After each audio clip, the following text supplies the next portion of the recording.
My name is Tanya Curry, and this is this week's Acumen Media Report.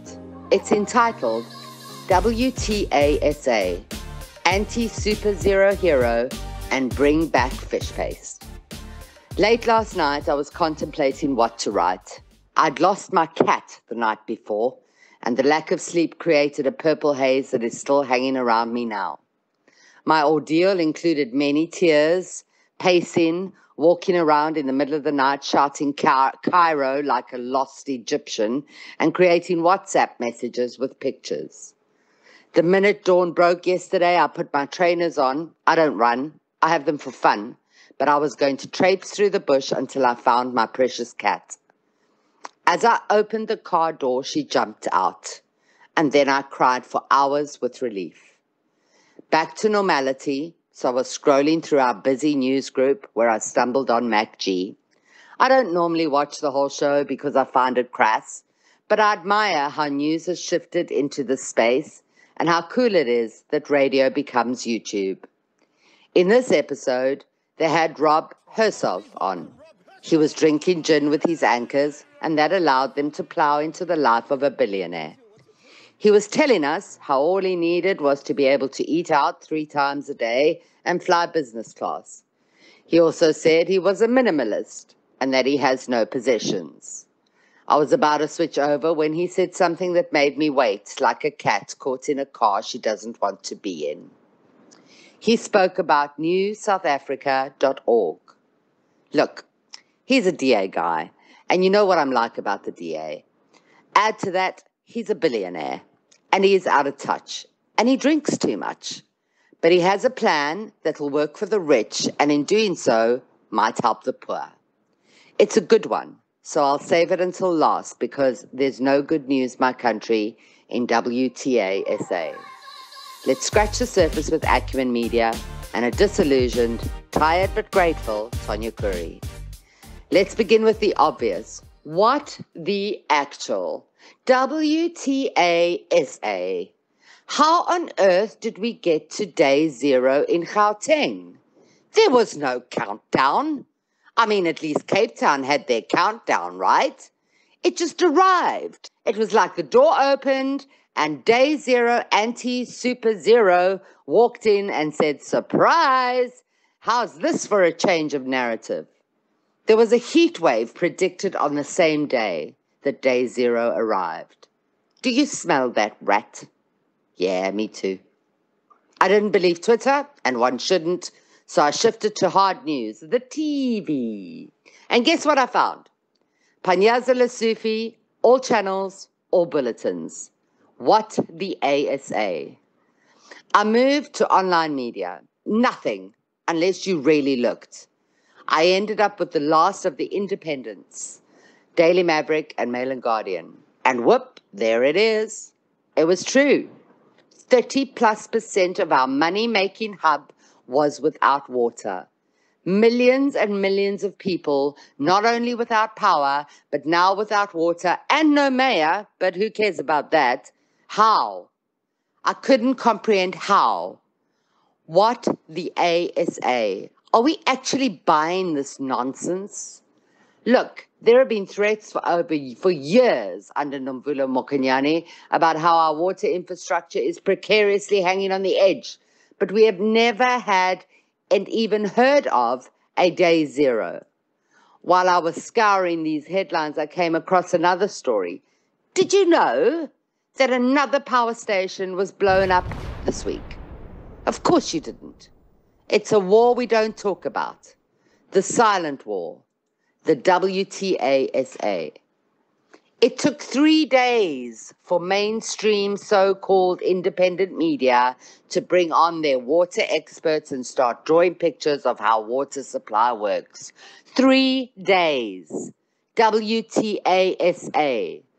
The Acumen Media statistics show an abysmal 136 news stories over 7 days carrying the hashtag or the words day 0. Here in Sudwana, we are blessed. We have the most delicious borehole water in the country, and the electricity, though off in my area more times than not, is no longer a problem with generators at the ready. For us folk, we are almost all off the grid completely, we've got a special surprise for us, folk. No signal, AntiZeroHero. No signal means no business. No signal means no ATMs or speed points on pension day. And I thought it was just because Eskom doesn't care about schedules and shedding here in the bush. It is the Wild West. But I was wrong, as my team across the country and I juggled meetings to get work done. Here's the thing. It's not a rural South Africa thing at all. It's the entire country thing.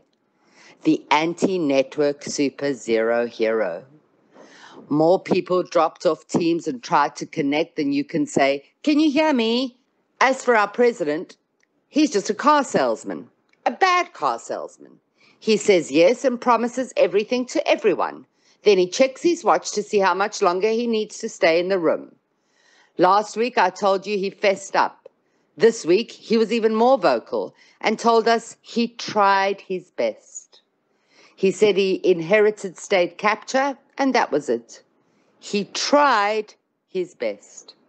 Is Cyril squirreling off? Zero hero? I think so. I mean, be serious. He's a billionaire. Why does he need this? He has made all the contacts he could ever dream of, and he has got to the pinnacle of his career. In Arabic, we say, khalas. It means enough. I'm done. End it. I'm out. I think he said khalas this week. That makes me sad. Remember when we had the walking president, the superhero lockdown president, the New Dawn and Tumamina president? He's broken now. WTASA. I suppose we have to cover other stories, but I'll be quick because I really want to talk about blockchain and South African heroes from zeros. Let's dive in. It's nasty, so remember to breathe. Those KZN flood victims have been so abandoned that they now are living in buses. Isn't that absolutely disgusting? Come on, civil society, let's at least help these people. It's been 6 months. Imagine yourself in their shoes, if they have any. Please, can we start a campaign to help these people? It's a handful compared to the whole country. WTASA, bring on a superhero. A tourist was killed at Nimby Gate, and all coverage across the country was on this one death. Without being insensitive, but still being controversial, who goes to Nimby Gate? It's a death trap. Shut it down. Why weren't they warned? We all know you just don't go to Nimby Gate. WTASA. To date, nothing has happened about our children that died at Enyobeni Tavern. Nothing. We still don't know why they died. WTASA. Diokaran's craze was postponed for the umpteenth time. Nothing happened. Makuru resigned and Lesotho took over, and there was a great Gauteng cabinet reshuffle. Do you even care? I don't. One set of crooks exchanged for another. Action SA pulled out of the Tshwane coalition, and Tshwane's rule fell apart. Well, that's what they told us on the news, but it's been like that for years. It's all blah, blah fish paste. A word on fish paste. What? WTA. We love the stuff. I digress. Focus, Tanya Curry, focus. Eskom announces indefinite load shedding. Yawn. They have a new board. Dorator's car was bugged. New boards, new cabinets, lots of clandestine stuff, but nothing is working. The JSC interviews were a hoot. I've never seen more ineloquent people apply to make sure that our country elections don't run properly. Juju was there. He tore them to shreds. Nothing to see here, folks. Just WTASA. DA staff are on turnstile. Must be that Gogozilla, another defunct set of drudgery. Flatsi fought for a mayoral chain. What a joke. Tito was robbed. It happens to all of us, former Minister Lucky Star. Do you like fish paste, Tito? You must be so happy you're out of this bullet train, friend. You really tried. And then the scariest story of them all. The witches of Eastwick return. Two of them, Dlamini Slazuma and Lindiwe Sisulu, team up in the presidential race to make the ultimate anti-superhero double-headed Medusas. One word: run. Things I learned this week. I really miss fish paste. The zero signal thing is a real problem. Don't tell the war zone, though, or our cell phone towers will be next on that terror hit list. That's if they aren't already, because they wouldn't even tell us, would they, if they were? Also, you can't trust most news media anymore. And a billionaire came up with a plan. Rob Herself spoke about blockchain, the place where Bitcoin lives.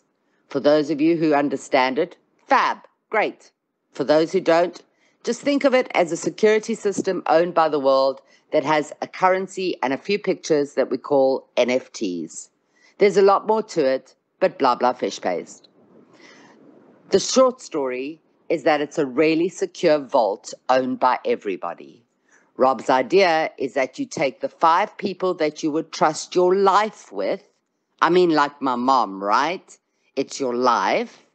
And then you bring them into this online community. Those that you trust are vetted by you. And if they don't do the right thing, it's both your problems to resolve. Once we have a crowd of these exceptionally trustworthy people with all sorts of skills, we allocate projects and implement solutions. Money is used completely free of corruption, and we just fix stuff and get paid. We give those KZN flood victims food, home, housing, and security, the very basics of human existence, and we do other stuff like bring back fish paste. Look, I don't particularly like Rob Herself, but I like the idea of the app he has just launched called newsouthafrica.org. It's a long way off to working properly, but I joined straight away. It's a very good idea, newsouthafrica.org. I'm happy to help those KZN flood victims, and I also want my fish paste back. To round off, let's cross the waters where Megan started a podcast. Trevor Noah left The Daily Show. To be fair, he left funny in South Africa. And then the USA fired missiles in response to North Korea's test missiles over Japan. So there is that. WTA USA. Stay safe, be a good South African, steer clear of politics. Try out newsouthafrica.org and love those you trust with your life. I have a new friend under the sea, an octopus. She plays for so long that I often have to make sure I don't get lost underwater. She's magical and filled with color and life, just like us. Inshallah, we meet this weekend and my smile will be broader than the horizon. I'm Tanya Curry, and you've just scratched the surface with Acumen Media.